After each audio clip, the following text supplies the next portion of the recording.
Niteka n'umunezero ntangere vyo gusubira kubana namwe mwe banywanyi bacu mubana natwe mu makuru n'ibiganiro vya misi yose tubandanya gushikiriza kuri numbonesha kuri yacu kandi yanyu Muhuza TV. Uyu numwanya tugiye kubageza ko amakuru y'ibiriko biravugwa bigezwe ko nga mu gihugu c'u Burundi.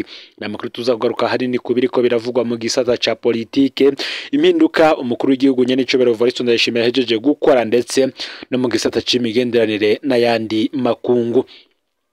Ndagwaye kaze rero wowe ukurikirana amakuru n'ibiganiro vyacu rerenga mu gihugu c'u Burundi mu ntara zigize ubumanuko, ubuseruko, uburengero, buraruko, mu bisagara bigiye bitandukanye, abadukurikirana bari mu karere ka Afrika y'ibyaga binini ku mugabane wa Afrika ndetse no mu makungu ya kure.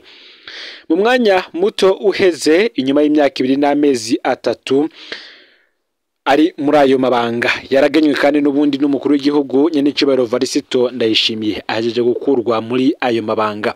N'amabanga kandi asubiriwe n'uwahora serukira igihugu c'u Burundi mu bihugu vyo ku mugabane wa Buraya. Turaza kumugaruka ko ese uyo ninde akuwe mu mabanga muri ibi bihe bitoroshe igihugu c'u Burundi kiriko kiracamwe ndetse n'ibibazo vyari vyugarije ico gisata yararongoye navyo turaza kubigaruka ko. Nkuko nababwiye kandi turaza kugaruka ku biriko biravugwa mu migenderanire n'ayandi makungu, aho Evariste Ndayishimiye yahejeje kwakira umukuru w'igihugu ca Chad ku kirimba kwa Ntare. Hari nk'isaha y'indwi ku kadomo aho Evariste Ndayishimiye yarongoye igihugu c'u Burundi yakira ku kirimba kwa Ntare umukuru w'igihugu ca Chad Mahamat Idriss Déby Itno, aho yakiriwe ni defile y'intwazangabo aho vyamuzinga 21 vyasamiranye. Inyuma yaho abo bakuru b'ibihugu b'u Burundi ndetse n'igihugu ca Chad bakaba basuzumye intwazangabo maze umurisho w'ingoma nawo urasamirana. Umukuru w'igihugu Evariste Ndayishimiye kandi yaciye yakira mu biro mugenzi we Mahamat Idriss Déby Itno, aho ndetse bahava bagenda ku mugwa mukuru wa politike Igitega kugendera ibibanza vy'iratiro nko ku kirimba ca Gishora n'ahandi. Inyuma y'ivyo birori kandi uyu mushitsi adasanzwe akaba yakiriwe cese ku kirimba c'Igitega. Twabutsa ko kandi uwo mukuru w'igihugu ca Chad aje mu rugendo rw'ubucuti no kwifatanya n'abarundi mu guhimbaza umunsi mukuru w'ukikukira ku Burundi uzoba ejo kwigenekerezo ya mbere mu kakaro ku nshuro igira 62. Nibindi byose tuza kubageza ko cyane cyane ku ngingo ziriko zirafatwa n'abashikiranganji batandukanye nga mu gihugu c'u Burundi ndetse nibindi vyinshi biriko biravugwa vyose nuze gucikwa. Ufyonde rero subscribe canke sabone niba utari wafyenda ko kugira ngo toje ucikanwa nayo dushikiriza. Usangize kandi ano makuru bagenza aho bari hose kugira ngo nabo baje bashikirwa n'abiriko biravugwa bigezwe ko nga mu gihugu c'u Burundi, hanze y'embezi igihugu c'u Burundi ndetse no mu makungu ya kure. Ndabaye kaze mwidonido yano makuru. Nkuko natanguye mbivuga mu mfunyafunyo, hari impinduka zakozwe n'umukuru w'igihugu Evariste Ndayishimiye. Inyuma y'imyaka 2 n'amezi 3 Vestine Nahimana ahagararijwe urwego rujejwe gucungera amaradiyo n'ibinyamakuru CNC yaraye asubirijwe na Esperance Dayize yahora serukira igihugu c'u Burundi mu gihugu ca Slovenia kuva kwigenekerezo ya 28 ruheshi uyu mwaka w'ibihumbi 2024. Ivyo bikaba biri mwikete ryatewe ko umukono n'umukuru w'igihugu c'u Burundi nyene Cobero Evariste Ndayishimiye urikura Vestine Nahimana mu mabanga y'iki kigo yarajejwe. Iki kigo yarajejwe kandi kikaba cari kimaze iminsi cidogerwa n'ibinyamakuru bitandukanye harimo nk'ikinyamakuru Iwacu ndetse ikinyamakuru Iwacu kikaba kivuga ko canatewe ubwoba mbere bamwe bakaza no gutera amabuye aho gisanzwe gikorera ku biro vyacu ku cicaro cacu gikuru nga mu gihugu c'u Burundi. Akaba ari naho bavuye bandikira yararongoye iki kigo CNC kugira ngo arabe ko co batorera inyishu ibibazo bamaze iminsi bariko baracumwa, ariko akaba atanyishu itomoye bari barahawe. Imbere kandi yuko akurwa Vestine Nahimana yaravuzwe kandi ko yagize uruhara mu kwandikira ikete abarongoye ikinyamakuru Iwacu mu kubanumya cyane cyane kubirabana n'inkuru bagenda barasohora umunsi ku munsi ziba zirabana n'abiriko biravugwa mu gisata ca politike nga mu gihugu c'u Burundi. Uyu Vestine Nahimana kandi nubundi akaba kuwe muri aya mabanga inyuma yaho havugiwe ivy'ipfungwa ry'abakenyezi babiri babamenyesha makuru bapfungiwe nga mu gihugu c'u Burundi. Gushika ubu igihugu c'u Burundi akaba ari co gihugu kiri ku rutonde rw'ibihugu bipfunze abakenyezi b'abamenyesha makuru. Abo akaba ari Sandra Muhoza ndetse na Floriane Irangabiye. Urwa Floriane Irangabiye rwo rwamaze no gucibwa aho yakatiwe gupfungwa imyaka 10 ndetse no kuriha ihadabu y'umuliyoni w'amafaranga y'amarundi. Bamwe bakavuga ati ese Esperance Ndayizeye asubiriye Vestine Nahimana we iki kibazo azogifata mu minwe kugira ngo barabe ko ivyo iki kigo kijejwe ivyo kumenyesha amakuru mu gihugu cy'u Burundi vyagirizwa vyose bikurwe ko. Reka turabe ico azokora ari muri aya mabanga. Nimwe kandi nk'uko nababwiye kuri uno munsi abategetsi batandukanye batangiye kuza ngaha mu gihugu cy'u Burundi. Uwashitse akaba ari president w'igihugu ca Chad Idriss Deby. Nkuko tuza kubigaruka ko mu makuru yacu ari imbere, hari nabandi bategetsi bari mu ndege zabo zose zerekeza ku kibuga c'indege mpuzamakungu Melchior Ndadaye i Bujumbura. Bose akabaje mu kuzokwifatanya n'igihugu cy'u Burundi guhimbaza umunsi ugira 62 ubu igihugu cy'u Burundi kimaze cikukiye. Akaba kandi harimo no gukomeza ya migenderanire y'igihugu cy'u Burundi ndetse n'ayandi makungu nkuko tuza kubigaruka ko. Mu yandi makuru reka tubabwire yuko abadandaza bane bahagaritswe kubera kuduza ibiciro aho ni mu ntara ya Rumonge. Ahazamwo Ezekiel Mpawe n'Imana, Mediatrice Irankunda, Bera Irakoze ndetse na Antoine Ntunzwe n'Imana. Bose bafise ubunywero ku mugwa mukuru wa zone Magara muri commune Bugarama wo mu ntara ya Rumonge mu bumanuko ubushira uburengero bw'igihugu. Aba rwose bahagaritswe n'igipolisi ku mugoroba.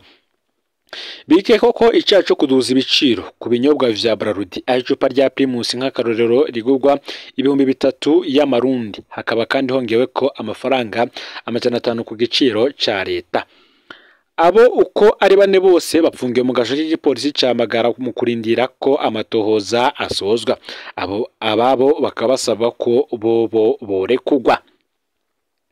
Abadandaza bavuga ko bibagora kuronka ivyo binyobwa ari naco gituma babigurisha ku giciro kinini cyane ko babirangura kure ya Magara. Isoko mu gipolisi ryo ritomora ko batatu muri abo badandaza bane bafise amahoteli ku Magara bihaye kuduza ibiciro mu kugurisha ibinyobwa vya Braludi ku biciro vyo hejuru kandi badafise uruhusha rw'ikigo Oberi. Ubukene bw'ibinyobwa vya Braludi buribonekeza cyane mu ntara Rumonge cyo kimwe n'izindi ntara zigize igihugu cy'u Burundi. Mahoterane n'ibirabo biri ku mugwa mukuru gisagara ca Rumonge twaciye ko nta kinyobwa ca Braludi gihari. Abihereza ivyo binyobwa vyo bavuga ko boba barabihevye. Bamwe muri bene ayo mahoteli bamenyesha ko bamaze iminsi irenga 7 badahawe ibinyobwa. Ingaruka ziribonekeza kandi ku bakozi bafise ubwo bwo kuronka umushahara wabo ku kwezi kwa ruheshi. Gatagapfuye ntagakira. Ubukene bw'ibinyobwa vya Braludi bwatumye rero haba iterambere ku badandaza bato b'ibinyobwa vyo mu macupa y'ishanda adashingirwa ibiciro na leta ngo bapfe kuronka ivyo tunywa. Abihereza ivyo binyobwa baraja muri ubwo bunywero kugura mwene ivyo binyobwa bikaze cyane baboregwa kare. Bamwe bakanamenyesha ko bafashe ingingo yo kwihereza ivyo binyobwa nubwo bikaze biturutse ku bukene bw'ibinyobwa vya Braludi n'igiciro cyavyo. Abahitamwo kutanywa ikindi kinyobwa kitari cya Braludi atakindi barondere basaba ihinguro ry'ibinyobwa Braludi gukora ibishoboka vyose kugira ngo ihe ibinyobwa ico gisagara ndetse n'utundi turere tugize igihugu. Bakabazwa kandi nuko hama hakenye ibinyobwa vya Braludi mu gisagara ca Rumonge mu gihe Braludi dahengeshanya gushora muri Republika Iharanira Intwaro Rusangi ya Kongo. Ku bw'isoko muri Braludi inzoga nyinshi ziraca ku kivuko c'ubudandaji ca Rumonge zijanywe hakurya ya Tanganyika. Ivyo binyobwa bishoka hanze y'igihugu ngo atuma Braludi ronka amafaranga y'agaciro BRB idashobora kuyiha. Iduzwa ry'ibiciro vy'ibinyobwa vya Braludi naryo n'ubundi ntiryigeze ritorera umuti ubukene bw'ivyo binyobwa mu bisagara vyinshi bigiye bitandukanye ndetse no hirya no hino mu gihugu. Mu gihe yari atumiwe ku munsi wa kane w'igenekerezo ya 25 ndamukiza mu ngoro y'amakoraniro mu Kigobe, umushikiranganje wa mbere Jean-Louis Ndirakobuca yaragarutse ku kibazo cy'ibinyobwa vya Braludi bibandanya kubura haraheze igihe. Yaremeje ko Bralirwa ifise ingorane ikomeye ifitaniye isano n'ubukene bw'ibikoresho nkenerwa. Gervais Ndirakobuca yatangaje ko leta yiwe izokwibanda kuri ico kibazo. Kubwo umushikiranganje wa mbere, Bralirwa yaramenyesheje icishije mu rwandiko ko ibikorwa vy'iryo hinguriro vyahagaze, rikaba ryasavye ko rifashwa na leta kandi ko nayo itabishoboye. Uti turiko turaraba uko dutora umuti, ariko nukuraba ikiza imbere. Twokonona amafaranga agenewe kugura umwavu tukayaha Bralirwa. Niko Ndirakobuca yashimangiye, akanavuga ko adafise inyishu ku bibazo nka vyose bihanze igihugu. Akavuga ko vyavuye ku bihano vyo mu mwaka w'ibihumbi 2015 vyakurikiye ikindi kiringo cemerejwe c'umuhisi Petero Nkurunziza muri uwo mwaka. Kubwiwe rero ngo ivyo bihano vyataye mu manga igihugu inyuma y'umwaka w'ibihumbi 2020, kuko hagati y'umwaka w'ibihumbi 2015 n'umwaka w'ibihumbi 2020 twari tugifise ivyo twaziganije. Niko umushikiranganje wa mbere wa leta y'u Burundi Gervais Ndirakobuca wewe yatangaje. Ni mu gihe kandi hari amakuru avuga ko Inyanzarake umuriro warigise ibiro vy'akarere k'ubuvuzi. Ibikoresho vyo mu biro hamwe n'impapuro za kera ntivyasizwe n'umuriro wadutse mu ijoro ry'uwa mbere rishira uwa kabiri mu biro vy'akarere ka komine Nyanzarake mu ntara ya Makamba. Abahinga mu kuzimya imiriro, abasirikare n'abanyagihugu begereye ivyo biro baratabaye kugira ngo bagerageze kurokora n'imiburiburi idandarizo ry'imiti ry'ako karere k'ubuvuzi. Uwo muriro warigise ibiro vyose vy'akarere k'ubuvuzi ka Nyanzarake wadutse mu ijoro ry'uwa mbere rishira uwa kabiri hafi saa 5 z'ijoro. Igipolisi kikavuga ko casanze hononekaye ibintu vyinshi kubw'abakozi bo muri ako karere k'ubuvuzi iyo hataba abahinga mu kuzimya imiriro bo muri komisariya y'igipolisi c'intara ya Makamba, abasirikare bo mu ikambi ya Nyanzarake n'abanyagihugu bo mu micungararo n'ububiko bw'idandarizo ry'imiti y'akarere k'ubuvuzi bwari gusha. Ibiro bine vyose vy'ako karere k'ubuvuzi vyararigiswe n'uwo muriro waturutse ku nsinga z'umuyagankuba zakoranye ko mu gisenge hejuru. Amamashini yose, inzandiko za kera zitaramenyekana navyo vyarahiye. Ngo umuriro kandi ubo baravuye ku nsinga z'umuriro zidatandukanijwe neza nk'uko bimenyeshwa namwe mu bakozi b'akarere k'ubuvuzi ka Nyanzarake. Nubwo biruko iyo ngorane yari yaramenyeshejwe, ariko nta kimwe cakozwe mu ntumbero yo gukingira izo nyubakwa. Niko abakozi bo muri ico gice bagaragaza umubabaro. Uwo muriro ukaba waradutse hafi rero saa 5 z'ijoro, wazimijwe hafi saa 9 z'ubuca kubw'amasoko yaho nyene. Imodokari rudende y'abahinga bo kuzimya imiriro yo muri komisariya y'igipolisi ca Makamba yategerezwa kuva ku birometero birenga 50 uvuye i Nyanzarake. Ikirere kiboneka ko ari kirekire cyane. Igipolisi kikaba cemeza ko kandi kiriko cegeranya ivyononekaye mu gihe abakozi bo muri ako karere k'ubuvuzi bavuga ko hakenewe imfashanyo mu ntumbero yo gusanura ibikoresho vy'iyo nyubakwa, mu ntumbero kandi yo gusubira gutangura ibikorwa vuba bwangu, kuko idandarizo ry'imiti niryo ritashikiriwe.